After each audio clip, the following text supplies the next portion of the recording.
I don't know about you, but when I was little, I used to love to watch those Rankin Bass animated Christmas specials. I still get a kick out of them as an adult, though that's mostly nostalgia, I admit. I remember the feeling of being a little kid and sitting down in front of the big TV in my living room and watching those shows for the one and only time they would be broadcast all year. Even though they were only shown once a year, I watched them a bunch because I made sure never to miss them when they were on every Christmas. It was part of the ritual. But when I got a little older, and when the Rankin Bass specials began to be released on home video, first on VHS and then later on DVD, in box sets containing several of them together, I realized that I'd been missing out. There were more Rankin Bass holiday specials than the ones I'd gotten used to seeing on TV every year. Some of them I dimly remembered, maybe they'd been shown occasionally during my childhood, and some were totally new to me. They'd debuted before my time and had never quite found their way into the holiday rotation. One of my favorites of the Rankin Bass series falls into this category, Rudolph's Shiny New Year. Some of you probably remember it, but I bet some of you only think you do. Let's test it out. I bet you remember this guy, right? Yukon Cornelius from Rudolph the Red-Nosed Reindeer. Everybody knows him. You eat what you like and I'll eat what I like. He's the best. But do you remember these guys from Rudolph's Shiny New Year? Aha, gotcha. Maybe. I don't know how you responded. Anyway, lots of you probably correctly identified them as Heat Miser and Snow Miser, but the catch is, they aren't from Rudolph's Shiny New Year. They're from Year Without a Santa Claus. Or what about this guy, Father Time? He's from Rudolph's Shiny New Year. Actually, that's the Winter Warlock from Santa Claus is Coming to Town. This is Father Time from Rudolph's Shiny New Year. Remember him? No shame if you don't. Like I said, I'm not sure I knew Rudolph's Shiny New Year even existed until I was at least in my late teens, maybe even a little older.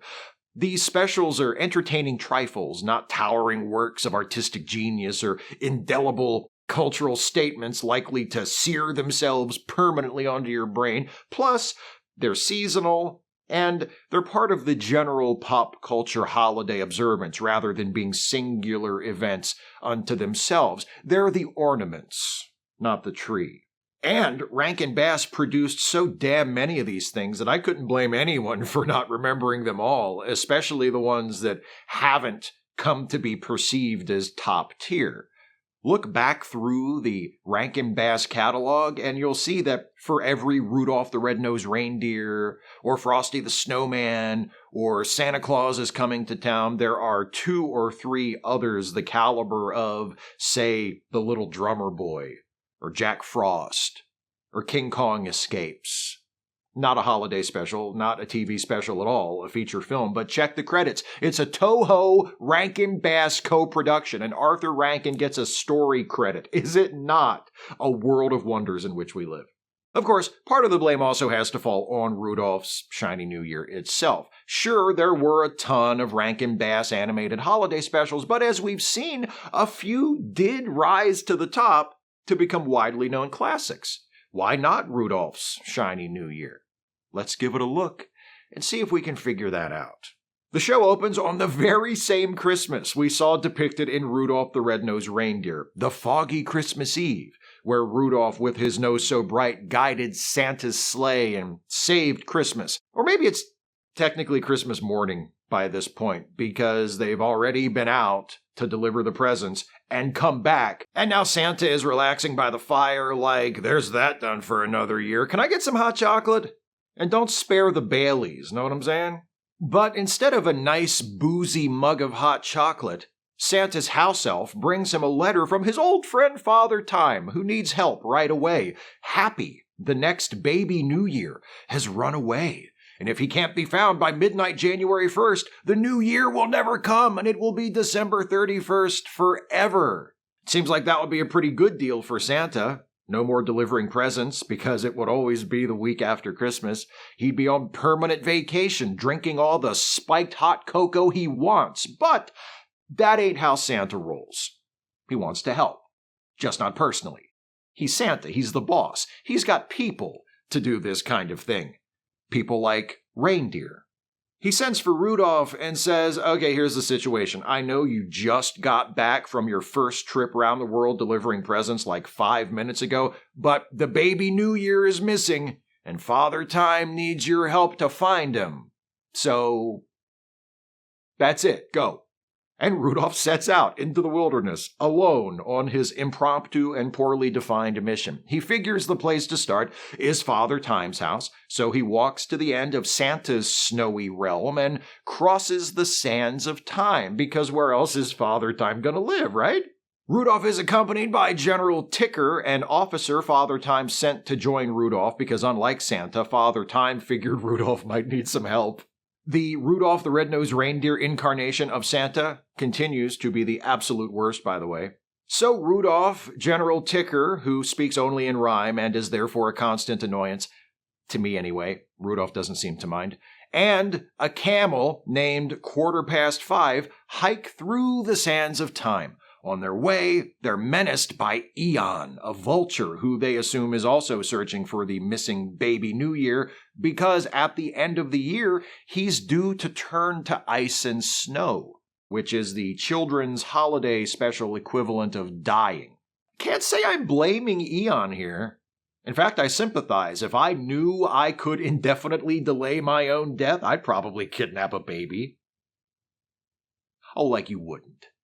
They make it to Father Time's castle, the Palace of Happy New Year's, and we hear the closest thing this show has to a memorable song. Have a happy happy New Year. As the bells ring out, everyone will shout, Happy New Year. It ain't exactly Jingle Bells, but I imagine it's a challenge to write a catchy number about a holiday where the central tradition is standing around watching a big clock. Johnny Marks did the best he could. He already gave you Rudolph the Red-Nosed Reindeer, and Rockin' Around the Christmas Tree, and Silver and Gold, and Holly Jolly Christmas. So take your Happy New Year song and say, thank you, Mr. Marks. It's okay, Johnny. I got this. Anyway, Rudolph meets Father Time, who explains the hilariously complicated and confusing mythology of how the whole baby New Year deal works through another song, The Moving Finger Rites, which isn't as catchy as the Happy New Year one, but gets bonus points for once again inviting this show's young audience to ponder the ephemerality of life and contemplate their own looming and unavoidable mortality. Plus, how many other children's holiday specials reference the Rubaiyat of Omar Khayyam? And no, the deleted scene from Mr. Kruger's Christmas where he calls the carolers, quote, a maggot-minded, starved, fanatic crew for turning down his offer of hot chocolate doesn't count. So here's how this universe operates, as best as I can figure. Father Time doesn't refer to an individual, but an office that is passed from person to person every year. At midnight on January 1st, the incumbent Father Time passes his crown on to the baby New Year, who then grows from an infant to an old man as the year progresses, and this cycle repeats every year. When the new baby New Year takes over, the former Father Time retires to an island in the archipelago of last years, where things will always remain as they were during the year that Father Time was in office. This year, however, the cycle was interrupted by the disappearance of Happy, the next baby New Year. Father Time explains that Happy, aka Marjo Gortner, is different from the other baby New Years. For one thing, he's a blonde instead of a redhead. For another, he has unusually large ears, which everyone laughs at, which upsets Happy, which is the reason he decided to hell with you all and crawled his little ass on out of there. Rudolph's like, oh wow, I can definitely relate to feeling ostracized due to being relentlessly mocked for having one atypical characteristic. I wish Happy had come to me instead of running away. I could have shown him some empathy and understanding, which is something that apparently never occurred to any of you. Hey, are you wondering where the baby New Year's come from in the first place? So am I. Anyway, Father Time figures that Happy ran away to one of the islands in the archipelago of last year's, so Rudolph sails off to search for him there, and we're treated to another upbeat song with lyrics that implore the children watching to remember that life is shorter than they think, and once it's gone, so they'd better enjoy themselves while they're here. Johnny Marks is not screwing around with these kids. Eon shows up to menace Rudolph some more, but Rudolph is rescued by Big Ben, a whale with a clock in his tail. Big Ben takes Rudolph to the first island in the archipelago of last year's, the one that's home to 1 million BC, or OM as he's called. OM tells Rudolph that baby Happy was here not too long ago, even made some friends, but then his hat fell off, and all the prehistoric animals laughed at his ears, so Happy said, "Up yours, dinosaurs," and left. OM joins Rudolph on his quest, and they check a few more islands with no luck. Then they land on the island of 1023, or 1023 as it's always called, because 10 to 3, like the time. Some of the characters are named after time. The island of 1023 is the most fantastic island in the whole archipelago, because it just so happens that the year 1023 was the year when every fairy tale actually took place. So this island is populated by Little Red Riding Hood, and the wolf, who has presumably already eaten Grandma by this point, and Cinderella and the prince, and the 3 little pigs, and Humpty Dumpty, and all those once upon a time types. Rudolph and OM are joined by Sir 10-3, voiced by Frank Gorshin, who makes the delightful performance choice to yell all of his lines at the top of his lungs. Little do they know that baby Happy is on this very island. He crawls into the home of the 3 bears, tries some porridge, sleeps in their beds, you know the deal. The bears come home, they're like, not this Goldilocks shit again, but Baby Bear and Happy become best friends. They get along great, they play a game, but then, inevitably, Happy takes his hat off, out pop the ears, and once again everybody laughs at the child who is obviously sensitive about his appearance. Happy leaves, but this time he gets picked up by Eon, who carries him away. Rudolph, OM, and 10-3 spot him and follow on Big Ben, but Eon is too fast. Fortunately, Happy falls off the back of Eon and uses his hat to parachute safely down onto the island of 1776, where the retired Father Time is this Ben Franklin cosplayer, and where every day is the 4th of July. Shout out to James Cromwell as the drummer. Anyway, lather, rinse, repeat. Happy makes friends, has a good time. His hat comes off, everyone laughs at his ears. Happy pisses off somewhere else. Eon picks him up again and flies Happy away to his place atop an icy peak on the island of No Name. They're up there in Eon's nest, and Happy's like, "What do you want from me?" And Eon's like, "I want more life, fucker!" Rudolph and the others arrive on the island of No Name, and Eon causes an avalanche that buries them all in snowballs. Fortunately, Rudolph is able to use his nose to melt himself out of his snowball. Then he immediately runs off to find Happy, doing nothing to help his friends, because fuck 'em, whose shiny new year is it? Rudolph climbs up to the icy ledge where Eon and Happy are. Eon is conveniently asleep, so Rudolph and Happy can have a private talk. Rudolph tells Happy, "Your ears can't be this bad. Here, look at this." And he shows him his glowing red nose. Then, because Happy's never heard of Rudolph, hey, give him a break, he's a baby, and he's been traveling, we get a shoehorned-in rendition of the Rudolph song, sung this time by Red Skelton, who is the voice of Father Time. You were no burl lives, Red. You were no burl lives at all, and I hope you knew it. I hope you went to your grave knowing it! After some encouragement from Rudolph, Happy reluctantly takes off his hat and reveals his ears, and Rudolph laughs at him. Okay, see, I like this special. I do, but Rudolph laughing at Happy's ears when he not only knows what it feels like to be laughed at for his appearance, he also knows that Happy is really touchy about his ears and doesn't like people laughing at them is some bullshit, okay? And it gets worse, because after Rudolph laughs and after Happy has the offended reaction that Rudolph had to know he was going to have, Rudolph puts the whole thing on Happy's shoulders. He gaslights this poor little baby with hurt feelings and tells him, "Oh, dude, You've got it all wrong. I wasn't laughing at you to be mean. I was laughing because your ears made me feel so wonderful that I couldn't help but laugh. And it's the same with everyone else. They were all laughing at you because your ears made them happy. So fix yourself, heartbroken infant. Rudolph has Stockholm Syndrome. He's now on his tormentor's side. They say their laughter had good intentions, so it doesn't matter that you cried. Nobody else has to consider Happy's feelings. Happy has to consider theirs. And worst of all, it works. Happy buys it. So there you go, kids. If you're being bullied, don't be upset at the bullies or expect them to change. It's your fault for feeling bad. They're probably only bullying you to show you how much they like you. Eon wakes up, sees Happy's ears, starts laughing uncontrollably, and falls off the cliff. To his death? No, quite the opposite. He is so warmed by his laughter at the child with large ears that he has apparently escaped his fate. He won't turn to snow and ice now, because he's all warmed up inside with laughing. Laughing at unusual-looking children cures death. But the day isn't saved yet. Baby Happy New Year has been found, but it's now December 31st and midnight is only seconds away. They'll never make it back to Father Time's castle before the last stroke of 12. Just then, you know who shows up at the last moment to steal the glory. Santa, who could have helped out at any point, finally arrives with his sleigh and flies them all back to the Palace of Happy New Year's so Father Time can pass the crown on to Happy and the new year can officially begin. Everyone sings the Happy New Year song and Rudolph says, "Remember kids, offense is always taken, never given. Happy New Year!"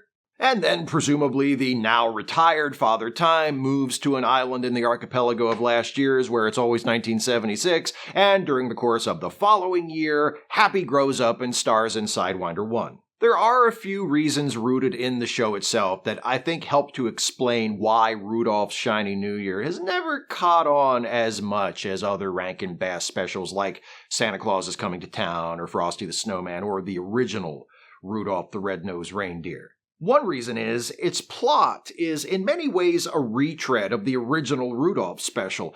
Both stories are about young characters with unusual physical features who become outcasts after being mocked and bullied. Both stories involve Rudolph going on a journey and picking up new friends along the way. Both stories involve a menacing threat who is ultimately rendered harmless. Now, those building blocks are basic enough that they could have been used in Rudolph's Shiny New Year, and it still could have felt fresh. The problem is the variations the creators of Rudolph's Shiny New Year come up with on those familiar elements aren't very creative, and neither, for that matter, is the new stuff. Many of the new characters feel like the creative team came up with them at the last minute because they forgot when the deadline was. Oh shit, we need people for Rudolph to meet on his way to Father Time's house. How about a soldier with a clock in his chest? And a camel with a clock on his back? And a whale with a clock on his tail? Perfect, you're a genius. Where does he come up with them? There's also the problem of how weighed down by exposition the story is. I love how goofy a lot of Rudolph's Shiny New Year is, and it does have one or two creative ideas, despite what I said a minute ago, but for the most part, all it can think of to do with those ideas is have Father Time explain them to us through his narration, and because those concepts, like the whole Father Time to Baby New Year succession and the archipelago of last year's, are more complicated than most of what we see in the original Rudolph the Red-Nosed Reindeer, they require a lot of explaining. Eon the Vulture's motivation is another example of things feeling a little more complicated than they need to be. He wants to capture the Baby New Year, to keep him from becoming the next Father Time so that the new year never comes, because when the new year comes, Eon will turn to ice and snow. I was watching Rudolph, 5:15, and General Ticker talk this over, and I thought, this is a lot of plot for a kid's stop-motion holiday special. There's also the problem that despite the aforementioned best efforts of Johnny Marks to provoke the children in the audience to undergo an existential crisis, None of the new songs are very memorable. The producers must have realized this too, because they made sure to cram the original Rudolph song in there for good measure. Finally, and most fundamentally, the message of Rudolph's Shiny New Year is not great. The original Rudolph can be interpreted in ways that make it appear to say some troubling things.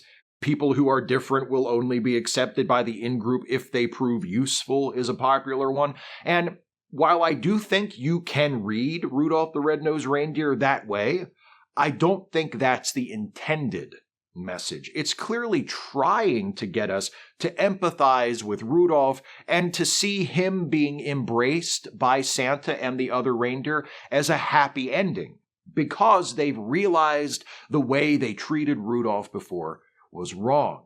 Rudolph's Shiny New Year, on the other hand, while it does want us to feel bad for Baby Happy, flat out tells us that the solution to Happy's problem with people making fun of his ears is for him to get over it. Sure, it's established that the characters who laugh at Happy don't mean nothing, but the intentions behind their actions shouldn't count for more than the impact of those actions. Hey, they're not trying to be nasty. The kid's got big ears. What are they supposed to do? Not laugh? Yes. They're supposed to not laugh. And if they do laugh, and then they see that they've hurt Happy's feelings, they're supposed to stop laughing, apologize, and not do it again. Am I the only one who was brought up right? How about this? Other people see Happy's ears, they laugh, he gets his feelings hurt and leaves, and then Rudolph shows up, hears the story of what happened, and Rudolph calls them on their bullshit. Rudolph says, maybe you didn't mean to hurt Happy's feelings when you laughed at his ears, but you did. Maybe you don't think you did anything wrong, but you did. And when Rudolph finally catches up to Happy, instead of laughing at his ears just like the others and siding with the people who laughed at Happy, how about Rudolph sides with Happy? You know, like Clarice sides with Rudolph in the original. Remember? Rudolph's red nose is revealed to the other reindeer. They all laugh at him and make fun of him, and he runs away. Clarice catches up to him. Rudolph says, "What, are you going to make fun of my nose too?" And Clarice says, "No, I think it's a handsome nose." When Rudolph talks to Happy, he does tell Happy that his ears aren't something he needs to be embarrassed about, so he does the same thing for Happy that Clarice did for him, sort of.